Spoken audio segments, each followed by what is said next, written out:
চট্টগ্রামের সীতাকুণ্ড উপজেলার কদমরসুল সাগর উপকূলীয় এলাকায় অবস্থিত আরিফিন শিপইয়ার্ডে সংঘবদ্ধ চোরের হামলা ও প্রায় 12 লাখ টাকার স্ক্র্যাপ চুরির অভিযোগ উঠেছে।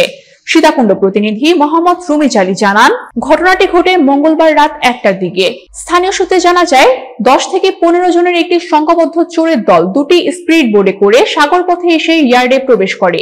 তারা নিরাপত্তা কর্মীদের উপরে হামলা চালায় এবং ইয়ার্ড থেকে তামাসহ বিভিন্ন স্ক্র্যাপ সামগ্রী নিয়ে যায়। ইয়ার্ডের পক্ষ থেকে থানায় খবর দিলে পুলিশ দ্রুত ঘটনাস্থলে পৌঁছে কয়েক রাউন্ড ফাঁকা গুলি ছোড়ে। তবে ততক্ষণে চোরেরা পালিয়ে যায়। ইয়ার্ড ম্যানেজার জিয়াউর রহমান জানান, রাত 12:30টার দিকে সংঘবদ্ধ চোরেরা প্রায় 12 লাখ টাকার মালামাল নিয়ে যায়। সিকিউরিটি ইনচার্জ মহসিন বাদী হয়ে সীতাকুণ্ড থানায় মামলা দায়ের করেছেন। সীতাকুণ্ড মডেল থানার ওসি মুজিবুর রহমান বলেন, একজনকে গ্রেফতার করা হয়েছে এবং কিছু চুরি হওয়া মালামাল উদ্ধার করা হয়েছে। অপরাধীদের গ্রেফতারের জন্য চেষ্টা অব্যাহত রয়েছে।